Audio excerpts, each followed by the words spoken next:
आप सभी का स्वागत करता हूं अपने चैनल मनीष एजुकेशन क्लब में। तो दोस्तों, आज की इस वीडियो में मैं आप सभी को बताने वाला हूं प्रकाश का परिवर्तन क्या है, इसके कितने नियम होते हैं, साथ ही साथ आपतित किरण क्या है, परिवर्तित किरण क्या है, आपतन कोण क्या है, परावर्तन कोण क्या है, आपतन बिंदु क्या है, अभिलंब क्या है, इत्यादि बहुत कुछ इस वीडियो में मैं बताने वाला हूँ। तो आप सभी को वीडियो अच्छा लगे तो लाइक करें, कमेंट करें, शेयर करें। तो इस वीडियो को हम लोग स्टार्ट करते हैं।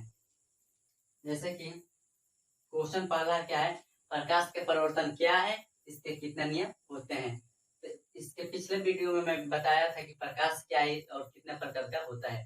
यदि आप सभी वह वीडियो नहीं देखे हैं तो उस वीडियो का लिंक मैंने डिस्क्रिप्शन में डाल दिया है, आप वहां से जाकर देख सकते हैं। तो इस वीडियो को स्टार्ट करते हैं। प्रकाश के परिवर्तन क्या है, इसके कितने नियम होते हैं, इसको देखने से पहले हम सभी ये देख लेते हैं कि आपतित किरण क्या है, परिवर्तित किरण क्या है, अभिलंब क्या है, आपतन कोण क्या है, परावर्तन कोण क्या है और आपतन बिंदु क्या है। इस सबको देख लेते हैं। उसके बाद हम किसको देखेंगे कि प्रकाश का परिवर्तन क्या है।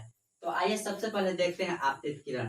क्या देखते हैं जी, आपतित किरण की। आपतित किरण किसे कहते हैं, यहाँ पर देखिए, यहाँ पर क्या है, एक समतल सतह है। कौन सतह है, तो समतल सतह है। कौन सतह, समतल सतह। तो जब प्रकाश की किरण किसी समतल सतह पर पड़ती है, जब प्रकाश की किरण किसी समतल सतह पर पड़ती है, उससे हम लोग आपतित किरण बोलते हैं। क्या बोलते हैं, आपतित किरण। जब प्रकाश की किरण किसी समतल सतह पर पड़ती है उसे हम क्या बोलते हैं, आपतित किरण बोलते हैं। क्या बोलते हैं, आपतित किरण। अब आइए देखते हैं परिवर्तित किरण। अगला क्या है, परावर्तित किरण। यहाँ पर देखिए, जैसे इसके पहले परिभाषा में बोला है कि जब प्रकाश की किरण किसी समतल सतह पर पड़ती है उसे क्या कहते हैं, आपतित किरण कहते हैं। लेकिन जब प्रकाश की किरण किसी समतल सतह पर पड़ती है और पड़ने के बाद परावर्तित हो जाती है, जब प्रकाश की किरण किसी समतल सतह पर पड़ती है और पड़ने के बाद परिवर्तित हो जाती है, उसे क्या बोलते हैं, परावर्तित किरण। क्या बोलते हैं, परावर्तित किरण। यहाँ पर देखिए, जब प्रकाश की किरण किसी समतल सतह पर पड़ती है और पड़ने के बाद परिवर्तित हो जाती है, पड़ने के बाद अपने पद से परावर्तित हो जाती है, उसे क्या बोलते हैं, परावर्तित किरण बोलते हैं। जब प्रकाश की किरण किसी समतल सतह पर पड़ती है और पड़ने के बाद अपने पद से परावर्तित हो जाती है, उससे हम लोग बोलते हैं क्या, परावर्तित किरण। आइए आगे देखते हैं अभिलंब। आगे क्या है, अभिलंब। अभिलंब क्या है, यहाँ पर देखिए, किसी समतल सतह पर, किसी समतल सतह पर डाले गए लंब को, किसी समतल सतह पर डाले गए लंब को अभिलंब कहते हैं। किसी समतल सतह पर, यहाँ पर समतल सतह हो गया और यहाँ पर एक लंब है, इसे क्या बोलते हैं, अभिलंब। तो इसके परिभाषा कैसे बोलेंगे, किसी समतल सतह पर डाले गए लंब को अभिलंब बोलते हैं। किसी समतल सतह पर डाले गए लंब को क्या बोलते हैं, अभिलंब बोलते हैं। इसमें कोई दिक्कत है जी नहीं। चलिए आगे देखते हैं आपतन कोण क्या है। आगे क्या है, आपतन कोण क्या है। यहाँ पर देखिए, आपतित किरण और आपतन कोण। यहाँ पर देखिए, आपतित और आपतन क्या एक दूसरे से मिल रहा है। यहाँ पर देखिए, आपतित आपतन क्या हो रहा है, दोनों एक दूसरे से मिल रहा है। यहाँ पे परावर्तित परावर्तन, परावर्तित परावर्तन, यानी कि ये दोनों एक जैसा है और एक दोनों एक जैसा है। यहाँ पर देखिए, आपतन कोण क्या है, तो आपतन कोण किसे कहते हैं। यहाँ पर है आपतित किरण और यहाँ पर है अभिलंब, दोनों के बीच में कौन कोण बना है, आपतन कोण। यानी कि आपतित किरण और अभिलंब के बीच कौन कोण बना है, आपतन कोण। हमें क्या देखना है, आपतन कोण क्या है। तो इसका परिभाषा कैसे बोलेंगे कि आपतित किरण, क्या बोलेंगे, आपतित किरण और अभिलंब के बीच बने कोण को, क्योंकि इसके बीच में कोण बना है, इसके बीच में कौन कोण बना है, आपतन कोण। तो इसका परिभाषा कैसे बोलेंगे, आपतित किरण और अभिलंब के बीच बने कोण को, आपतित किरण और अभिलंब के बीच बने कोण को आपतन कोण कहते हैं। आपतित किरण और अभिलंब के बीच का जो कोण होता है उसे क्या बोलते हैं, आपतन कोण बोलते हैं। और आपतन कोण को आई से लिखा जाता है। किससे लिखा जाता है, आई से। आपतन कोण को किससे लिखा जाता है, आई से। तो आपतित किरण और अभिलंब के बीच बने कोण को आपतन कोण कहते हैं। आइए आगे देखते हैं परावर्तन कोण। आगे क्या है, परावर्तन कोण क्या है। यहाँ पर देखिए, जैसे परिभाषा यहाँ पर बोले, यानी कि इन दोनों के बीच का जो कोण है वो आपतन कोण है। सेम वैसे ही यहाँ पर देखिए, अभिलंब और परावर्तित किरण, अभिलंब और परावर्तित किरण के बीच में है परावर्तन कोण, यानी कि इन दोनों के बीच में जो कोण बनेगा उसे क्या बोलेंगे, परावर्तन कोण। यानी कि परावर्तित किरण और अभिलंब के बीच बने कोण को परावर्तन कोण कहते हैं।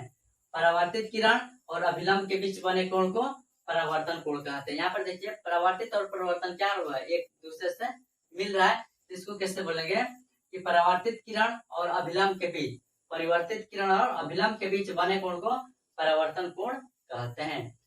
परावर्तित किरण तथा अभिलंब के बीच बने कोण को परावर्तन कोण कहते हैं और परावर्तन कोण को आर से सूचित किया जाता है। किससे?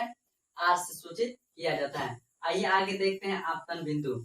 आगे क्या है? आपतन बिंदु। यहाँ पर देखिए ये जो बिंदु है इसे ही क्या बोलते हैं? आपतन बिंदु। क्या बोलते हैं? आपतन बिंदु। इसका परिभाषा कैसे होगा? ये क्या है? समतल सतह। क्या है? समतल सतह।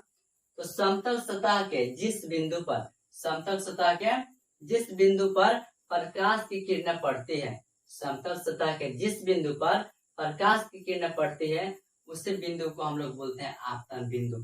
समतल सतह के जिस बिंदु पर प्रकाश की किरणें पड़ती है उसे हम लोग क्या बोलते हैं? आपतन बिंदु। तो यहाँ तक कोई दिक्कत है? जी नहीं। चलिए आगे देखते हैं। यहाँ पर हमारा 6 क्वेश्चन कंप्लीट हुआ। अब आगे देखते हैं कि प्रकाश का परिवर्तन क्या है और इसके कितना नियम होते हैं। तो जैसे कि पहले मैं बताया कि जब किसी समतल सतह पर प्रकाश की किरणें पड़ती है उसे आपतित किरण कहते हैं, और जब किसी समतल सतह पर प्रकाश की किरणें पड़ती है और अपने पद से परावर्तित हो जाती है उसे परावर्तित किरण कहते हैं। क्या कहते हैं? परावर्तित किरण। सेम ऐसा ही प्रकाश का परिवर्तन का परिभाषा है। जब किसी समतल सतह पर प्रकाश की किरणें पड़ती है और पढ़ने के बाद अपने पद से परावर्तित हो जाती है। जब किसी समतल सतह पर प्रकाश की किरणें पड़ती है और पढ़ने के बाद अपने पद से परावर्तित हो जाती है जिसे प्रकाश का परिवर्तन कहते हैं। जब किसी समतल सतह पर प्रकाश की किरणें पड़ती है और पढ़ने के बाद अपने पद से क्या हो जाती है? परावर्तित हो जाती है, जिससे क्या कहते हैं? प्रकाश का परावर्तन कहते हैं। और प्रकाश के परिवर्तन के 2 नियम होते हैं। प्रकाश के परिवर्तन के कितने नियम होते हैं? 2 नियम होते हैं। कौन कौन होते हैं? आइए देखते हैं क्या करके। जैसे कि पहला है आपतन कोण परावर्तन कोण के बराबर होता है। ये वाला यानी कि आपतन कोण को लिखते हैं आई से। आपतन कोण को किससे लिखते हैं? आई से। और परावर्तन कोण को लिखते हैं आर से, यानी कि आई बराबर आर।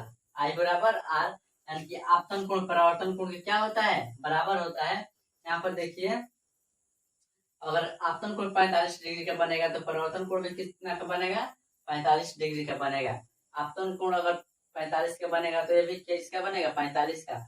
अगर बाई चांस से 60 का बनता है तो ये भी कितना का बनेगा? 60। यानी कि दोनों क्या होगा? आपस में बराबर होगा। इसका पहला नियम है कि आपतन कोण परावर्तन कोण क्या होता है? बराबर होता है, यानी कि आई बराबर आर। अब दूसरा नियम क्या होता है कि आपतित किरण, कौन? आपतित किरण, परिवर्तित किरण। आपतित किरण, परावर्तित किरण तथा आपतन बिंदु पर डाला गया लंब। आपतित किरण, परावर्तित किरण तथा आपतन बिंदु पर डाला गया लंब तीनों एक ही तल में होता है। तीनों क्या होता है? एक ही तल में होता है। यानी कि दूसरा नियम क्या होता है? आपतित किरण, परावर्तित किरण तथा आपतन बिंदु पर डाला गया लंब तीनों एक ही तल में होता है। तो आज का सेशन यहीं पे कंप्लीट होता है। उम्मीद करता हूँ आप सभी को वीडियो बहुत ही अच्छा लगा हो।